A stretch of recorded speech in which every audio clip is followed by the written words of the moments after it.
salamat po sa ating kapatid na David. At isa pong maulang umaga po sa bawat isa. Magandang umaga rin sa ating kapatid na sa dako ng online. At tunay po yung mga awit ng kabataan. Napakagandang pagmasdan mga kapatid, no? Kumbaga yung kagalakan natin. Isa nga nagnanais ako, bakit hindi kaya ako tinawag ng bata pa ako? Nakakanta rin sana ako ng ganyang kaedadan. Kaso, ang pagtawag ng Panginoon, iba-iba eh. Tinawag tayo, medyo may edad na eh. Pero hindi pa naman katandaan. Mukha lang. Isang magandang umaga po sa bawat isa, pati po sa ating mga kapatid. Diretso na po ako sa ating aralin.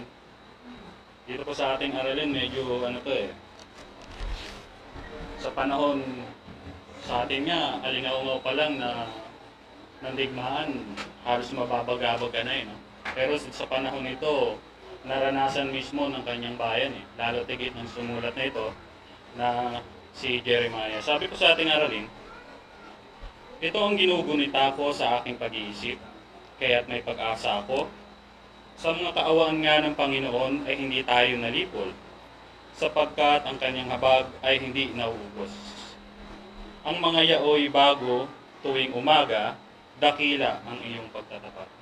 Ito yung panahon na naranasan nila, lalo tigit na sumulat ng aklat na ito, kung papaano niya nakita yung paghihirap. Kaya nga, yung panaghoy, napaka to eh. Kumbaga, pag inisip mo, napakalungkot. Pero sa kabila ng kalungkutan, meron siyang binanggit. Ito ang ginugunita ko sa aking pag-iisip, kaya't may pag-asa ko. Isang pag-asa na taglay-taglay ng mga lingkod ng Diyos. Pero kung ating iisipin, ang kanyang pinakamamahal na bayan, bakit nangyari ng ganitong pangyayari na nasaksihan mismo ni Jeremiah? Sa verse 1 pa lang dito ng ating aralin, sa chapter 3, sabi niya rito, ako ang tao na nakakita ng pagdadalamhati sa pamalo ng iyong puot. Makikita natin na kaya pala naranasan ng kanyang bayan ang ganitong paghihirap. Kasi sa panahong ito, nandiyan na yung kagutom, paghihirap, sinakop sila ng Babylonia. Nasaksihan ni Jeremiah, sabi niya.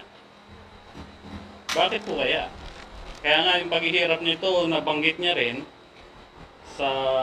dito rin sa sulat ni Jeremiah, chapter 20, 17 to 18, sabi rito, sapagkat hindi niya pinatay ako sa bahay bata, at sa gayoy naging libingan ko sana ang aking ina, at ang kanyang bahay bata ay naging laging dakila sana. Bakit nga ako'y nalabas sa bahay bata upang makakita ng hirap at kapanglawan, upang ang aking mga araw ay manaw na may kahihiyan. Sabi niya, sana hindi na ako pinanganak eh. Doon pa lang sa tiyan ng aking ina, doon sana namatay na ako, sabi ni Jeremiah. Kumbaga kung ating iisipin, talagang mabigat ang naranasan niya, lalo tigit ng bayan, doon sa paghihirap na dinanas nila sa panahong ito ng ating aralin. Napakabigat to mga kapatid, na ikaw ay sakupin ang ibang bayan, maging alipin kanila, pero sa ating aralin may pag-asang nakita si Jeremiah, ipinapakita dito sa ating aralin. Sa mga kaawaan nga ng Panginoon na hindi tayo nalipol sapagkat ang kanyang mga habag ay hindi nauubos. Tunay na napakadakila ang Diyos mga kapatid. Dito sa nangyari sa kanila, hampas ito ng Panginoon, ginawa sa kanila, dahil bakit? Balikan natin yung panahon ni Haring David, kung saan malayo po yung agwat ng panahon bago nangyari itong panahon ni Jeremiah. Sabi sa awit, makikita natin kung bakit ang Diyos ay nagalit sa kanila, hinampas sila ng pamalo, ginamit itong Babylonia. Itong nangyari sa kanila, kalooban to ng Panginoon mga kapatid. Kumbaga, pinanghampas sa kanila. Dahil bakit? Dito sa awit makikita natin, sa panahon pa lang ni David, ay eto na, meron na siyang nabanggit na yung mangyayari sa kanila sa panahon ni Jeremiah ay makikita na natin dito dahil sa pagkakasala ng kanyang bayan. Sa 106 ng awit, sabi rito, Umpisahan ko sa 33, medyo mahaba mga kapatid. Sapagkat sila ay mapaghimagsik-laban sa kanyang diwa, at siya ay nagsalita ng walang pakundangan ng kanyang mga labi. Hindi nila nilipol ang mga bayan gayang inutos ng Panginoon sa kanila. Isa palang bagay na kinagalit ng Panginoon sa kanila. Nung panahon ng digmaan, sabi ng Panginoon, lahat ng ipaano ko sa inyo lahat yung bayan na yan. Utos siya ng Panginoon pero hindi ginawa ng kanyang bayan. Kaya isang bagay ito, kundi nangakihalo sa mga bansa at nangatuto ng kanilang mga gawa. At sila ay nangaglingkod sa kanyang mga Diyos-Diyosan na naging silo sa kanila. Ito po yung nangyari sa kanyang bayan.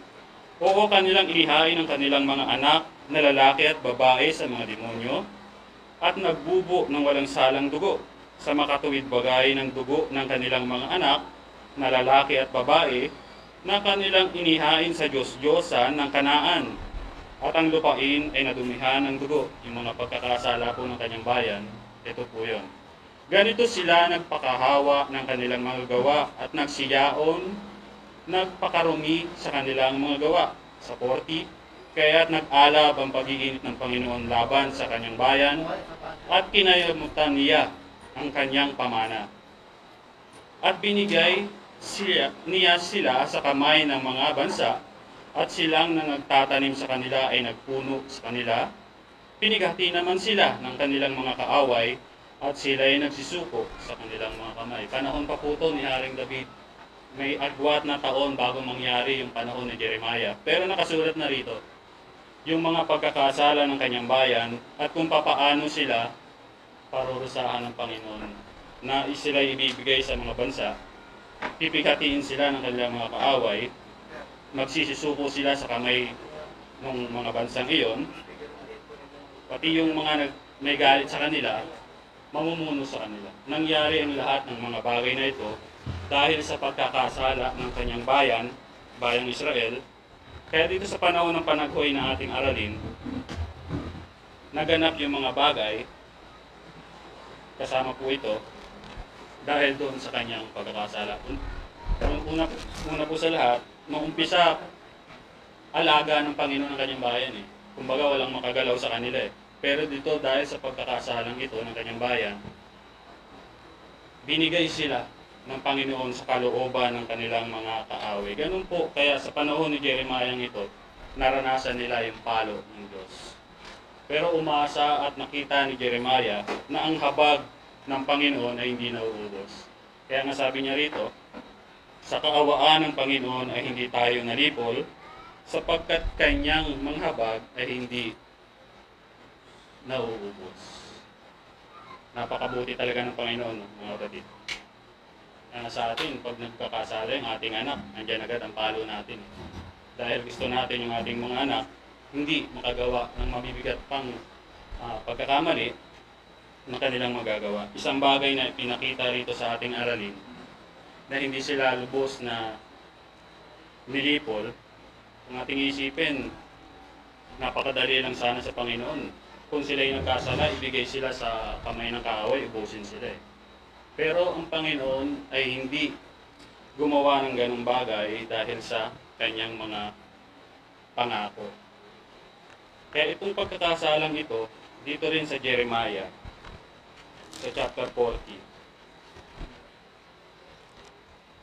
Kung ating makikita, ito na yung panahon na nabihag sila. Sabi nung bantay ni kapitan na bantay ni Nabucodonosor, sabi niya rito sa 40 verse 2, at kinuha si Jeremias na kapitan ng bantay at nagsabi sa kanya, ang Panginoon mong Diyos ay nagbadya ng kasamang ito sa dakong ito. Sabi ng kapitan na yon. Yung mga bagay na daw pala na iyon ay sinabi ng Panginoon doon sa dakong iyon. Saan po yun? Doon sa kanyang bayan, sa Jerusalem, sa Huda.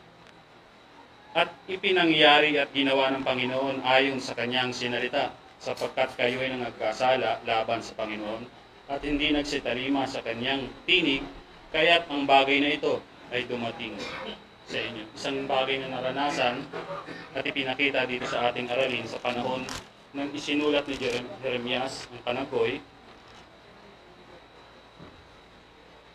Pero sabi niya, hindi nauubos ang kaawaan ng Panginoon. Sabi ko sa awit,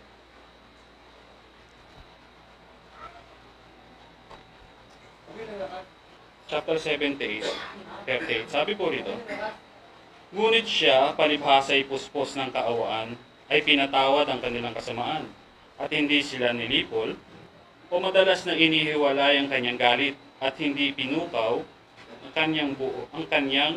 ang buo niyang puot. At naaalala niyang sila'y laman lamang, hanging dumadaan at hindi bumabalik. Ito pala yung pinangaan rin ng Panginoon. Kumbaga, sa lahat, ipinadama ng Panginoon to na nakita niya na ang tao parang hangin lang na dumadaan. Kaya yung galit ng Panginoon hindi pa ibinubugso niya ng lubos. Kaya nga kung ating makikita, bakit po kaya? Sa panahon ito, hindi niya nilipol lahat. Pero pwede namang gawin ng Panginoon dahil nga ang kanyang bayan ay matigas ang puso. Bakit hindi niya lubos na nilipol? Dahil meron pong pangako ang Diyos na hindi niya pwedeng ipasawalang bahala. Kung inyong iisipin, sa awit,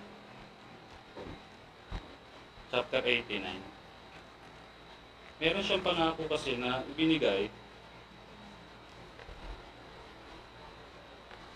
Isa ko po sa 31. Kung kanilang salangsangin ang mga palatuntunan ko at hindi ingatan ang mga utos ko, kung magkagayoy aking dadalawin ng pamalo ang kanilang mga pagsalangsang at ng mga panghampas ang kanilang kasamaan.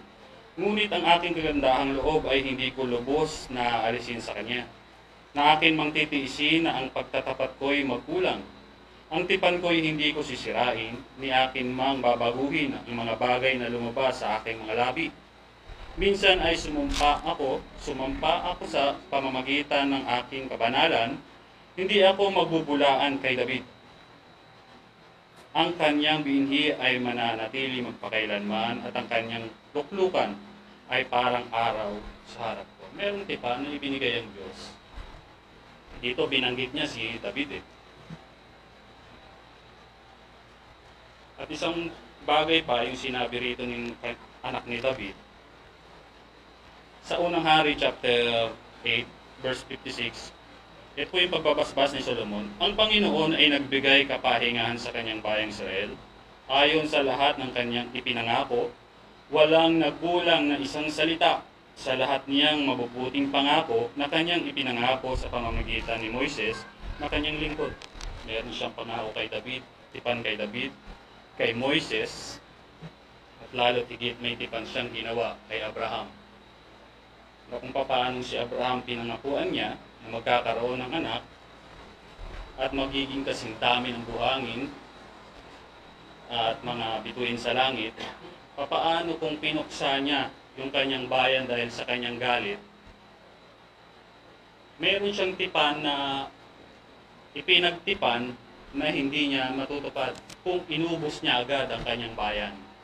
Dahil doon sa pangako niya kay Abraham, kay Moises, kay David, kaya hindi sila lubos na nalipol. Yung kaawaan na pinanatili ng Panginoon sa kanyang bayan. Isipin nyo, kung nilipol niya agad, lumabas si Israel, o yung si Jacob nagkaanak. Sa anak niya, doon, sa angkan ng Huda, lumabas si David. Sa pangako niya kay David, sabi po sa Gawa, chapter 13, kaya nga sabi niya, yung luklukan ni lahi ni David na mananatiling magpakailanman. Sabi po sa 26, umpisan ko po sa 25, at nang ginanap na ni Juan ang kanyang katungkulan ay sinabi niya, sino baga ako sa inyong akala? Tama ba po ba itong binabasa ko? Saglit lang po. 22. Sa 22 po pala. At nang siya'y alisin niya, ay ibinangon niya si David upang maging hari nila, na siya rin namang pinatotohanan niya at sinabi, nasumpungan ko si David na anak ni Jesse na isang lalaking kinalulugdan ng aking puso, na gagawa ng buong kalooban ko.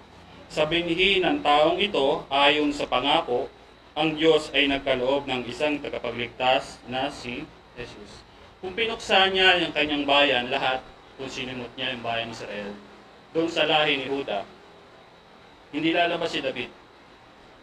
Sa lahi ni David, doon ipinangako, lalabas ang ating Panginoon sa Kristo sa anyong laman.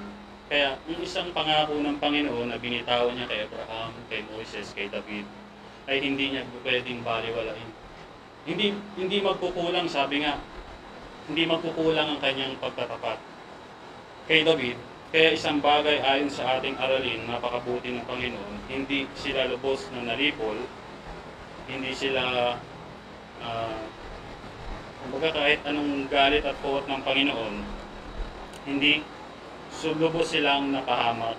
Kaya dito sa ating aralin, sa mga kaawaan nga ng Panginoon ay hindi tayo nalipol sapagkat ang kanyang mga habag ay hindi nauubos. Ang mga yaoy bago tuwing umaga, dakila ang iyong pagtatapat.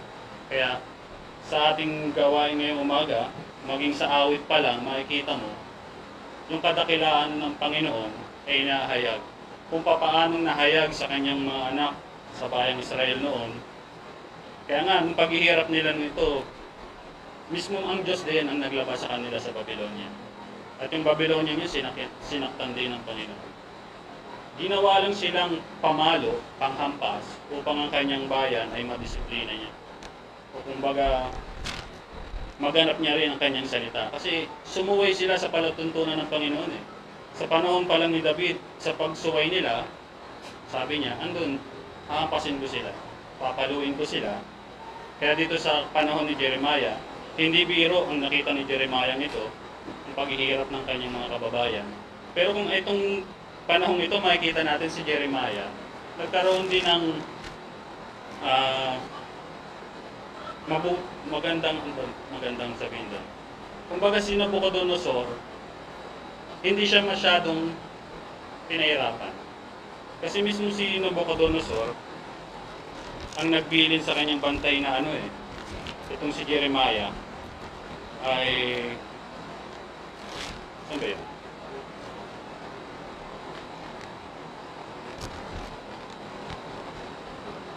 Dito sa 39, sa taas, sa 11. Si Nabucodonosor nga na hari ng Babylonia ay nagbilin kay Nabuzaradan na kapitan ng bantay ng tungkol kay Jeremias na sinasabi, kunin mo siya at ingatan mo siyang mabuti at huwag mo siyang saktan. Napakaswerte ni Jeremiah, no? Kundi gawin mo sa kanya ang kanyang sasabihin sa iyo. Kaya nga dito sa panahong ito, dyan sa 40 na yan, yung mismong bantay na yon, yung kapitan, kinausap si Jeremiah. Sa pag-uusap nila, sabi niya, Jeremiah, kwento na lang po ito, basahin niyo na lang po sa 40 pagawa. Kung anong gusto mo, sasama ka ba sa akin sa Babylonia? O may iwan ka rito? Kumbaga pinapapili pa si Jeremias eh. Kung sasama siya sa Babylonia, kumbaga hindi siya lubos na sa panahon sa talatang ito, hindi siya masyado sinaktan dahil pinabilin nga siya ng Nabucodonosor. Pero sa kabila ng mga bagay na ito, nakita niya yung buong paghihirap ng bayang Israel. Sa panahon ng digmaan, pag ikaw ay nasakop ng isang bayan, gutom mga abutin mo. Russia nga lang, yung digmaan ng Russia-Ukraine malayo tayo pero nadali pa rin tayo. Bakit? Doon sa mga produkto na galing sa kanila, kaya yung bilihin natin tumaas eh. Lalo yung gasolina. Diba, naramdaman natin yan, kaulan eh. Hindi naman tayo umiyak. Naramdaman ko rin yun eh, nung tumaas ang gasolina, talagang ang hirap eh. Malayo pa tayo doon ha. Lalo pa kaya kung ang bayang Pilipinas ay mangyari yung ganong bagay. Siguro yung naranasan na Jeremias, baka masigit ang iyak natin doon eh. Makikita mo yung paghihirap ng bayang Pilipinas. Pero iba ang mga anak ng Panginoon. Kung paano sa panahon ni Jeremias na ito, nagkaroon siya ng pag-asa, ganoon ang mga anak ng Diyos, na makikita natin na ang kahabagan ng Panginoon na hindi nauubos. Hindi magkukulang. Kaya nga sa awit ka kanina ng dakilang katapatan dakila siya. Magmula pa sa ugat ng ating salinlahi. Bagamat tayo nagkulang, nandiyan pa rin yung laging kanyang pagtatapat. Kung paano ipinakita niya yung pangako niya kay Abraham na naganap, kay Moises, kay David, sa panahon natin, nakitang-kita natin to Yung kabutihan at katapatan ng Panginoon ay hindi mauubos. Kaya nga, nung nanako siya kay Abraham sabi sa Hebreo, chapter 6, minsan tayo pag nangangako, meron tayong ginagawang tipan. Pag mga nagbibiroon nga, promise, mamatay man yung kapitbahay ko.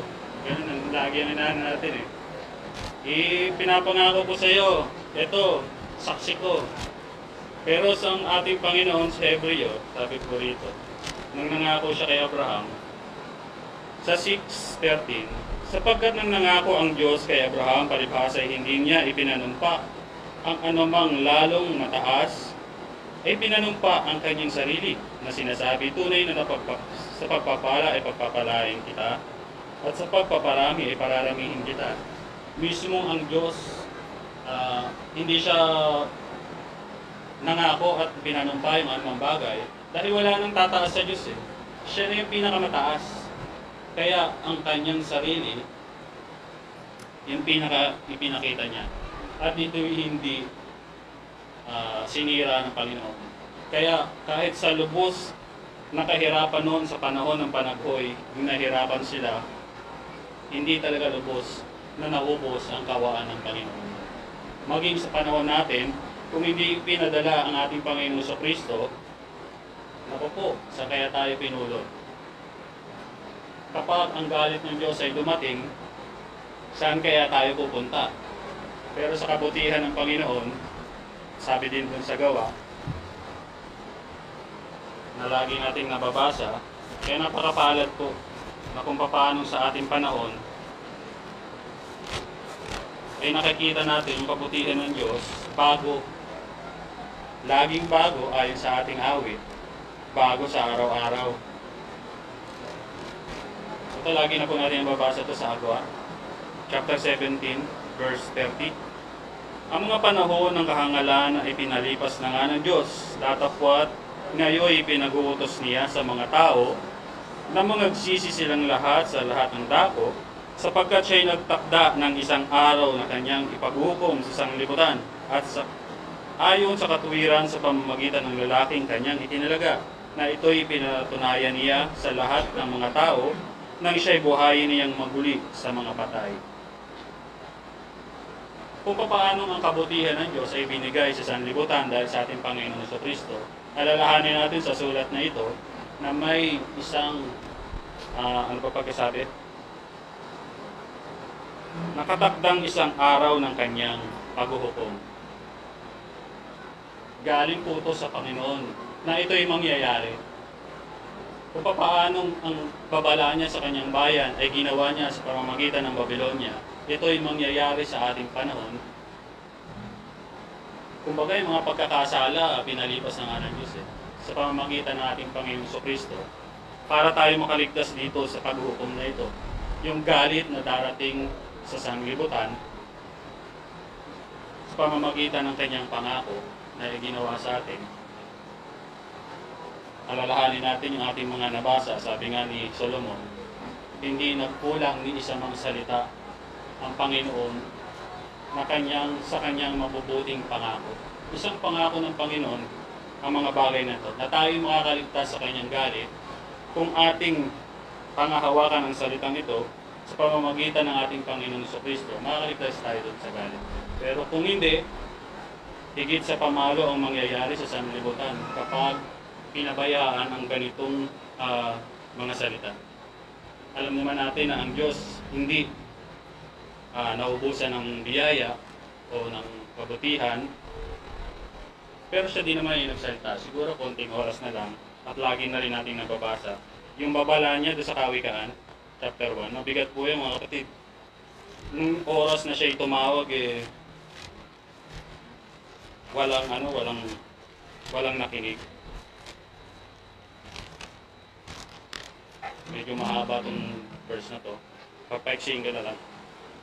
Tumawag ang Panginoon para sa kaligtasan, para sa ikabubuti natin, pero hindi tinanggap ng tao. Dito sa bandang huli, makikita natin, kung magkagayo, pag dumating na yung galit niya, kung magkagayo, itatawag sila sa akin, ngunit hindi ako sasagot. Hahanapin nila akong masikap, ngunit hindi nila ako masusumpungan. Sapagkat kanilang pinagtanim ang kaalaman at hindi pinili ang takot sa Panginoon, ayaw sila ng aking payo, kanilang hinamak ang bukong sa pagsaway, kaya't sila ay magsisikain ng bunga ng kanilang mga bibig. Tapos na po yung aking oras. Kaya ito po yung magandang bagay, na kahit ang Diyos ay puno ng kaawaan, meron po siyang takdang panahon na ito'y ibubuhos niya sa sanlibutan ng kanyang galit. Pero dahil sa kabutihan ng Panginoon, bago pa ito mangyari, pinaalala na sa atin kung anong dapat ating gawin. At yung oras ko po ay tapos na mga kapatid, sa magandang umaga po sa bawat isa. Salamat din, salamat sa ating MC. Salamat sa lahat po ng mawin sa nagkaroon ng partisipasyon sa umagang ito. Sa pagpuni sa Panginoon. Ating hindi nabati yung lahat ng naka-online ngayon. Magandang umaga sa inyo. At salamat sa pagpuni sa pagpuni ninyo. Naway ang biyaya ng Panginoon ay sumayin lahat at sumakin din. Lalo na yung karakasang pang-spiritual. Kasi sa panahon natin, kailangan malakas tayo talaga. Kaya sa mga bagay na pangyayari na dumarating sa libutan, taas ng bigas, taas ng bilihin, hindi mo malaman kung minsan saan pupunin mo para masuportahan mo yung pangailangan mo. Kaya talaga, no? Ang Kristiyano, kaya nga sinalay tayo ng Panginoon, hindi lamang sa kasaganaan, lalo na, sabi gano'n, mag-tiis din naman. Diba? Sapagkat ang pagkakatawag sa atin ng Panginoon, hindi lamang manampalataya, kundi magtiis din naman para mapagtagumpayan natin yung ating binimiti na buhay na walang hanggan. Kapag hindi ka nakapagtiis, bibigay at bibigay ka, kawawa naman.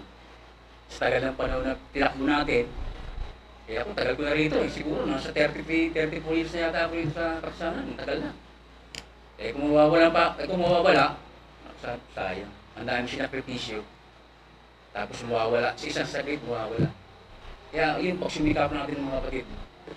Na paalala kanina na ibagawain ng Panginoon, napakahalaga nito mga kapatid. Kasi tinitingnan ng Panginoon talaga yung puso natin. Kung talagang saan mo gusto tinitingnan ng Panginoon yan. Kaya kung nakita ng Panginoon talagang gusto mo sa sanlibutan, papakawalan ka ng Panginoon. Yan ang gusto mo? Sige. Ididisiplina kita? Ayaw mo? Gusto mo yan? Ibibigay ka. Pero pag nakita ng Panginoon yung puso natin sa Kanya, ipaglalaban ka na. Hindi ka basta bibitawan. Kahit hingiin ka ni Stanas, ipaglalaban ka ng Panginoon, hindi ka ibibigay. Yung sa pag-aaral natin, napakalawak nung isinayasay ni Kapatid na Michael at napakaganda ng mensahe niya na patungkol nga sa bayang Israel. Na itong panaguli ito, na ipaliwanag na rin kanina ni Kapatid na isa, na isa-isa niya patungkol dito kung ano ba itong panaguli ito. Ito yung bagay na nakita ni Jeremias na mangyayari at nangyari sa bayang Israel. Tingnan. At siyempre, kapag nakakita ka ng mga bagay na kalunos-lunos, halimbawa sa atin, sa isang bayan, isang probinsya, dumanas sa matinding bagyo, hindi ba't nabibigati ka, dadanas ka ng pagdadramati, maawa ka doon sa mga kalagayan ng mga tao. Ganon din yung naranasan ng Jeremiah sa kanyang bayan, na makita niya ay hindi niya mapigilan na siya ay manambitan sa mga bagay na nangyayari. Ngayon, nais ko na po ulitin uli yung kung ating aralin. Basahin ko ulit. No? Sa 3:21, ito ang ginugulit ako sa aking pag-iisip kaya't may pag-asa ako. Sa mga kawaana ng Panginoon ay hindi tayo nalipol sapagkat ang kanyang mga habag ay hindi nauubos. Ang mga yaoy bago tuwing umaga, dakila ang inyong pagtatapat. Alam niyo, yung kagandahan ng loob ng Diyos, kasi ganito eh, hindi siya tao eh. Kasi ang tao, kapag nakagawa ka ng kasalanan sa isang tao, yung tao na gawa mo ng kasalanan, isa nito, matagal maalis ito. Swerte kung maalis pa. Pero iba, habang buhay, hindi naalis talaga eh. Magkamatayan tayo. Hindi maalis. Nananatilim, tatanim. Pero ang Diyos, pag lumipas yung araw, inaalis niya agad yung mga bagay na kanyang ugal. Ganun ang Diyos. At ito yung gusto katangian ng Diyos na makuha natin. Lalo-lalo sa mga kapatid natin. Kung nakagawa mo ng mga bagay na hindi maganda, at medyo na-arkabyado tayo, gusto ng Panginoon kung paano yung sabi niya, yung kanyang habag at awa bago tuwing umaga. Gaya din sa atin ang gusto ng Panginoon. Kabagan natin, lalo-lalo na yung mga nasa kapatidan natin sa Panginoon. Kasi yun yung talagang ipinaglalaban natin, lalo na ang mga likod, ang mga haligi. Kaya nga wala kang magawa, kundi talagang pagamat talagang pasaway, wala kang magagawa. Kailangan mo talagang alalayan siya. Sagsagipin siya. Ganun yung katungkulan ng isang mga lingkod ng Panginoon. Ngayon dito, ito ang ginugulit ako sa aking pag-iisip, kaya't may pag-asa ako. Alin yung ginunita na sinasabi rito? Nabanggit rin kanina eh. Di ba? Na sinasabi niya na yung kagandahang loob ng Diyos. Yun yung ginugunita niya. Kasi sa kasaysayan ng Israel, pag binasa mo ang Israel, simula nang sila ay pumasok doon sa pagkabiyag, hindi pagkabiyag pa, nung pumasok sila sa lupain ng Kanaan, makikita mo yung kagandahang loob ng Diyos doon. Kasi nilimot nila ang Panginoon, nung mamatay na sila Josue, wala nang magpaalala sa kanila. Hindi nakasaksi ng mga bagay na makapangyarihan gawa ng Diyos. Kaya yung nangyari, kung ano yung Diyos ng kanilang bansa na napuntahan, nakikilakip sila, nahawa sila, at nalimutan nila yung Diyos. Ganun yung nangyari sa kanila. Kaya masakit. Yun, sa kabila ng mga bagay na ginawa nilang ganun, kapag mayroon dumalangin sa Panginoon at namanhik yung bayan niya, talagang dinidinig ng Panginoon at nagpapadala siya ng hukom para iligtas yung kanyang bayan sa pagkakaalipin ng isang bansa na yan. Ganun kabait ang Diyos sa kanila. Kasi nga ang Israel, panganay ng Diyos, kabanalan ng Diyos ang Israel. Sabi niya ganun sa salita niya, dito sa Jeremiah, inibig kita ng walang hanggang pag-ibig. Ganun kabuti ganun yung Diyos sa bayang Israel. Ganun ang Diyos sa bayang Israel. Kaya nga sabi sa chapter 54 ng Isaias, dito sa 54 verse 7, meron salitang ganito.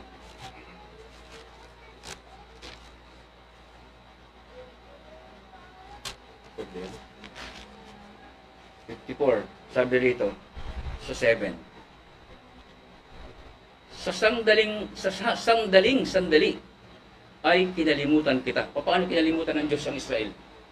Nung sila ay nasa pagkabiyag, nung sila ay nananalangin sa Panginoon dahil gumagawa sila ng makasalanan, pagsalangsang, ayaw makinig sa Panginoon.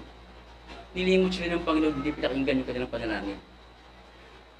Kaya sabi niya rito, sa sandali, kinalimutan kita, ngunit pipisahin kita sa pamamagitan ng mga malaking kaawaan. Kaya nga yung habag ng Diyos, sabi nga kanina kapit na Michael, sa habag.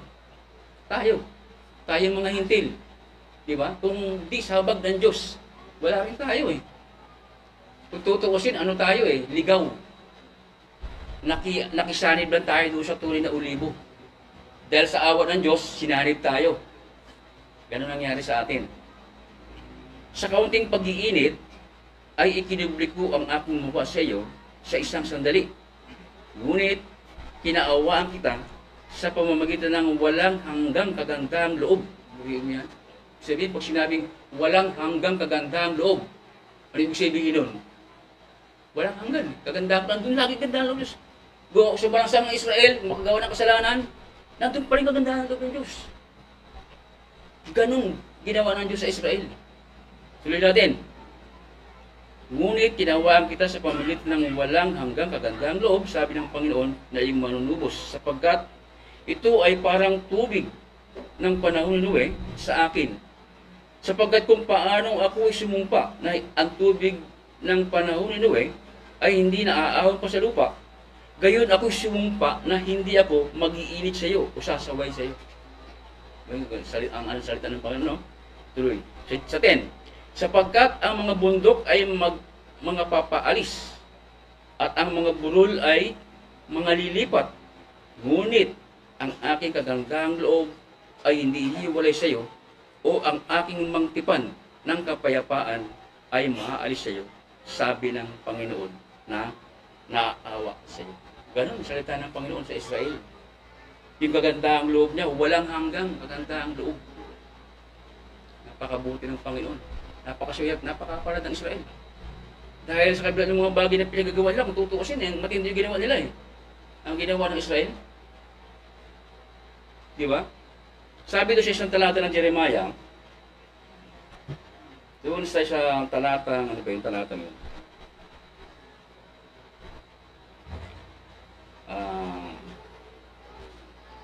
23, 26.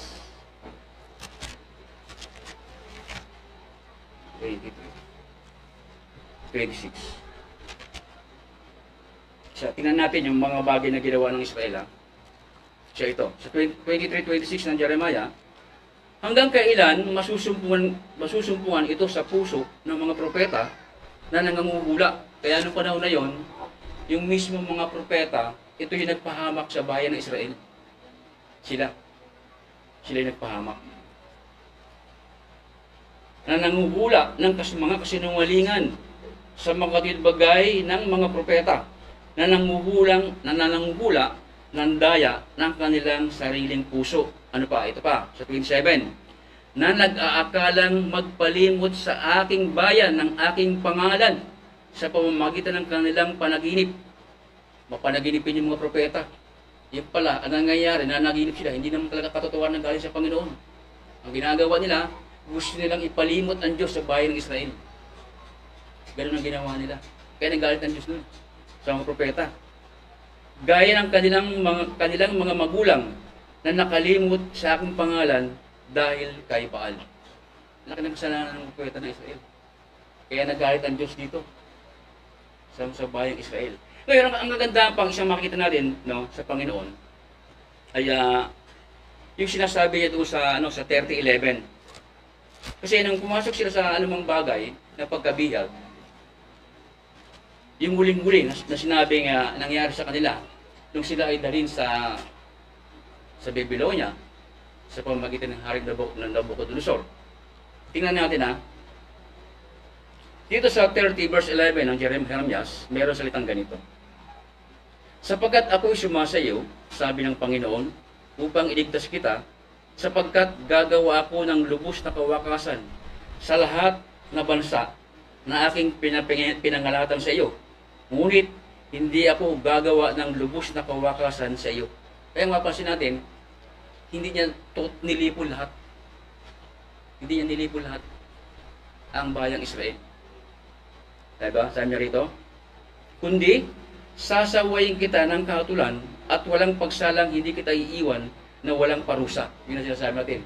Ang ginawa nila, may parusang ibinigay ang ating Panginoon. Pero sabi ganoon, hindi ako gagawa ng lubos na kawakasan. Ibig sabihin, hindi siya tatapusin ng Panginoon, patayin lahat. Hindi ganoon. Hindi ganoon. Kaya nga ang 1:9 ng Isaías, sabi dito, kung hindi nag-iwan sa atin ng napakakaunting labi ang Panginoon ng mga po, naging gaya sana tayo sa Sodoma, naging gaya sana tayo sa Sodoma. Ganun nangyari. Kaya lang, ang layunin ng Panginoon, sabi sa 30, ginawa ang Diyos sa 32,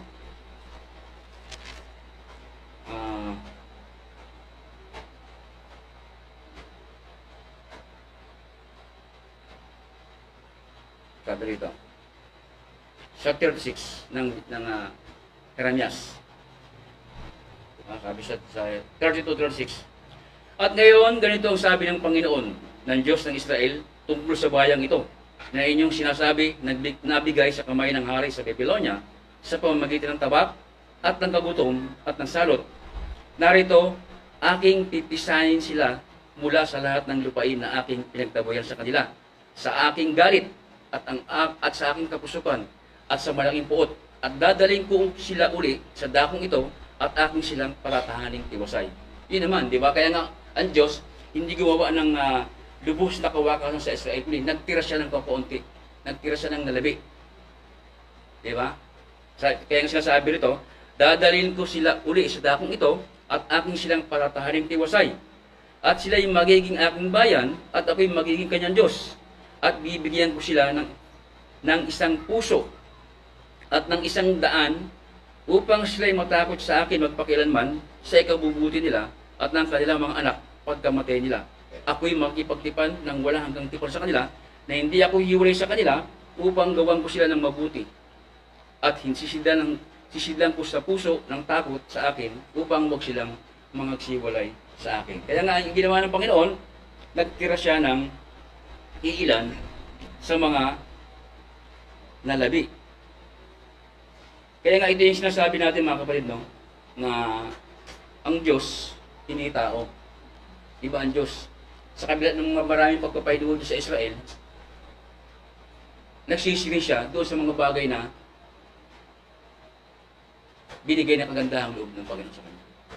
Halimbawa, sa isang tao, gumawa ka ng kasalanan. Humingi ka ng tawad, natawad ka. Gumawa ko ulit ng kasalanan. Humingi ka ng tawad, pinatawad ka. Gumawa ko ulit ng kasalanan.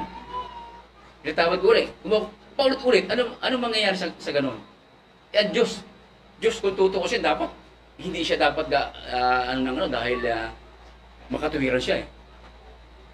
Pero sa kabila ng mga bagay na ganyan, ganito ang salita niya. Sa 15:6 ng Jeremias, sabi niya ganyan, iyong itinakwil ako, sabi ng Panginoon, ikaw ay umurong. Kasi talagang itinakwil ang Panginoon talaga eh, ng panahon yan. Kaya't iniulat ko ang aking kamay laban sa iyo, at pinatay kita, ako'y dala na ng pagsisisi. Yun nakakatakot doon. Kapag halimbawa, lagi ko mong ginagawa yan, dahil natin, mabait ang Panginoon, hindi gagawin ng Panginoon. Ang Diyos ay pag-ibig. Hindi gagawin ng Panginoon. Baka dumating yung panahon, mabalilig natin. Baka dumating yung araw na yan. Sa mga biyaya ng Panginoon, makikita natin mga kapatid, napakabuti ng Panginoon talaga. Kasi itong mga bagay na nangyari sa kanila, yung palang sinabi na yan. Sinabi na. Saan? Sa chapter 30 ng Deuteronomy, bigyan natin isang halimbawa ito na. Sa verse, basahin natin itong verse 1, 2, hanggang 4. Okay.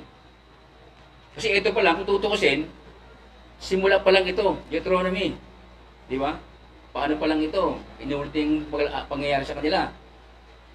Sinabi na rito yung mga bagay na gagawin ng Diyos at yung biyaya ng Diyos na mangyayari sa kanila.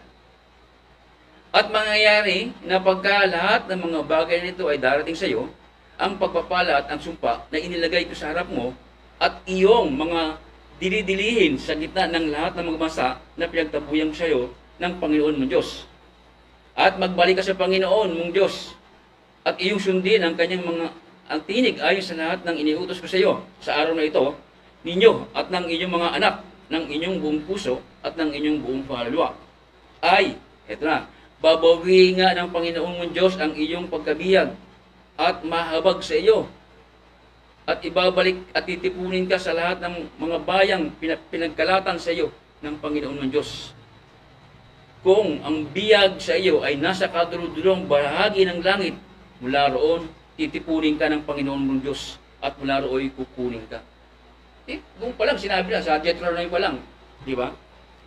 Meron pa binanggit nga.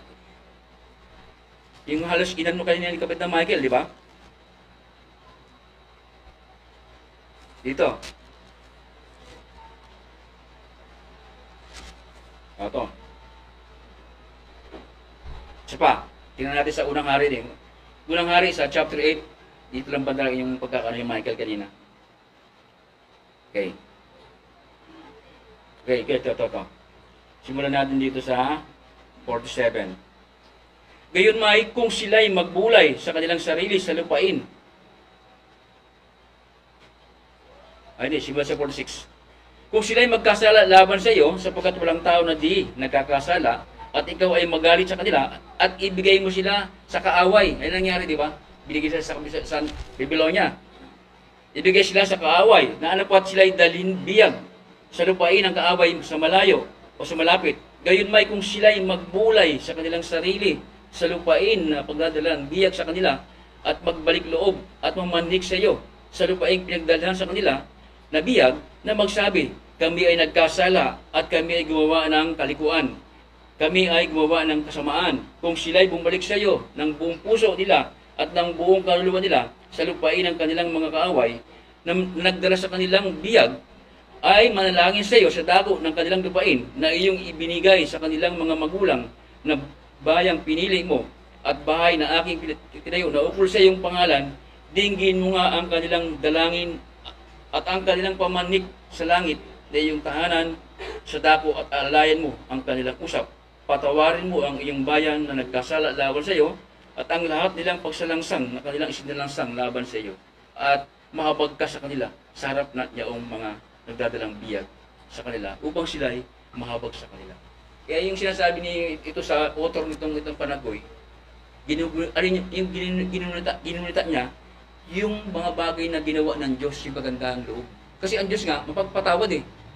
Kaya iisip niya, bagamat nangyari ito sa kanila, na nabiyag sila sa Babylonia, alam niya na darating yung habag ng Diyos. Darating yung tutulungan sila ng Panginoon. Kaya yun yung bagay na ginunita niya, ginawa ng Diyos. Makagandahang loob. Kaya sa ating buhay, marami kagandahang loob na ibigay sa atin ng Panginoon. Marami tayong pagsubok na napagtagumpayan. Marami tayong problema na nabigyan ng solusyon. Maraming bagay na sa buhay natin na naligtas tayo. Kagandahang loob ng Diyos yan para sa atin. At ang kagandahang loob ng Diyos, hindi nauubos doon sa kanino. Tatandaan natin ito ha.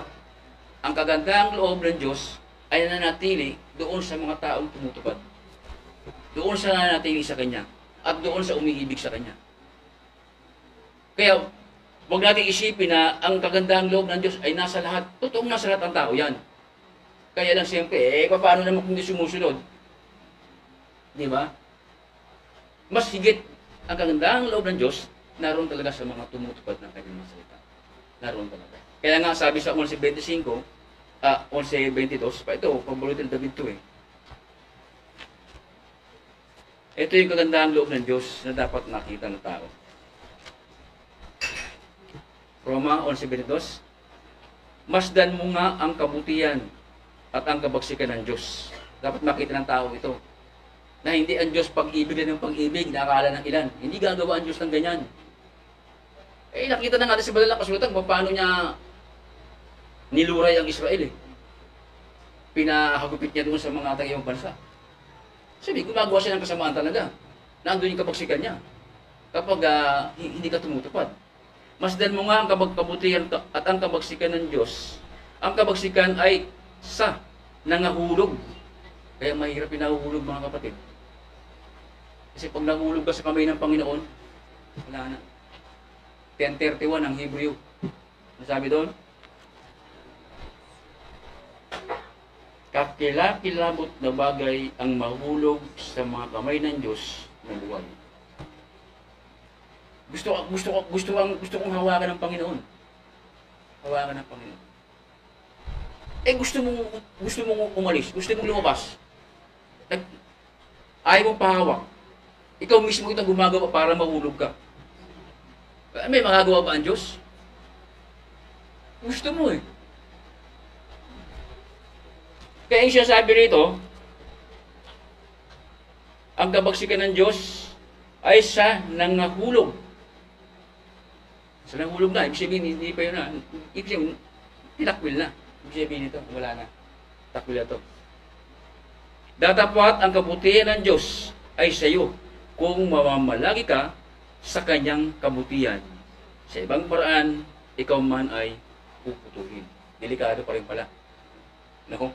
Kaya sinasabi rito, mamalagi ka sa kanyang kabutihan. Kaya nga sa atin kahit na may mga bagay na mahirap tayong diraranas, pinagsusumikapan natin na magampanan natin yung ating tungkulin sa Panginoon. Sa loob ng isang linggo, siguro hinihingi ng Panginoon sa atin yung araw ng linggo, 4 na oras yata yan. Sa araw naman ng Miyerkules, nasa 3 oras kalahati yata. Yun yung bagay na hinihingi sa atin ng Panginoon na gawin natin. Kaya ngayon pag-aaral natin mga kapatid, napakabuti ng Panginoon kasi nga, kagaya ng sinabi ko kanina, doon sa 63:10 ito para sa ito mga kapatid. Kasi nga kasalanan talaga nung binabasa ko po yung kasaysayan ng Israel, isa talaga sa naging mga dahilan na ikinapahamak ng Israel. Alam niyo pa yung mga propeta talaga. Propeta talaga. Hindi nila sinabi talaga sa bayang Israel yung mga salita ng Diyos. Hindi sila. Kundi kung ano yung gusto nila. Yun yung sinalita nila. Kaya napahamak ng Israel. Ganun talaga nangyari. Kaya nga sabi rito, sa 63 verse 9, ito pwede ko siguro niya na ito. Magandang talata ito mga kapatid. Na nasa biyaya na tayo. Ang kalagayan kasi natin ngayon ganito. Nasa biyaya na tayo ng Panginoon. Sitas na tayo. Sa lahat nilang kadalamatian, ay nagdalamati siya. Sabihin, dinamayan ng Panginoon. Nung panahon na ang Israel ay nagdadalamati, nakidalamati ang Panginoon sa kanila. Parang ganun siya sabi rito. Siya, sa lahat nilang kadalamatian ay nagdalamati siya. At iniligtas sila ng anghel na nasa kanyang harapan. Sa kanyang pag-ibig sa kanya at sa kanyang pagkaawa ay tinubos niya sila. At kanyang kinilik sila at kinalong silang lahat noong araw. Ngunit sila'y nanganghimagsik at namanglaw ang kanyang banal na espiritu. Kaya't siya'y naging kaaway nila at siya rin ang nakipaglaban sa kanila. Ito yung delikado mga kapatid. Ito yung Israel, lahat ginawa ng Panginoon. Nung sila ay dumanas ng kadalamatian, sila ay nabihag, ginawa ng Panginoon paraan, tinubos sila doon sa mga bagay na ganoon, tinubos sila. Pero nung pinabayaan nila ang Panginoon, ano ang nangyari? Mismo ang Panginoon ng anghel na yung naging kaaway nila. Sinugo yung anghel ng Panginoon. Yung mismo yung nagpahamak sa kanila. Sa atin, pwede mangyari yung ganoon. Pwede mangyari yung ganoon. Narito tayo ngayon, nasa biyaya tayo ng Panginoon ngayon. At sumusunod tayo sa Panginoon. Tandaan lamang natin, na sa pagsunod natin, tandaan natin, wala tayong ibang lagi unahin lagi ang Panginoon. Unahin natin ang Panginoon. Kasi itong Israel, ganoon din ang nangyayari sa kanila eh. Lahat ng pangangailangan nila, binigay ng Panginoon. Nung dumadating sila, binibigyan ng Panginoon. Ang masakit lang, iniiwan nila ang Panginoon sa ere. Yun ang nangyari niya. Iniiwan nila ang Panginoon. Baka dumating sa atin, sa panahon ngayon, sa kahirapan, baka merong ibig magligtas sa kahirapan na mararanasan natin ngayon. Tandaan natin, ang Panginoon hindi magpapabaya. Kung tapat ka, tapat din ang Diyos sa iyo. At huwag tayong matakot doon sa mga bagay na mangyayari na darating yung mga bagay na kagutom. Talagang darating yan. Darating yan. Yan, talagang hindi maiwasan. Ayon sa hula ng ngaya, yung sarat nga, dumating na eh. Pero sa atin, wala tayong ibang pag-asa. Sabi nga ni Haring David, di ba? Sa Aklat ng Awit yata yun, saan niya sinabi yun?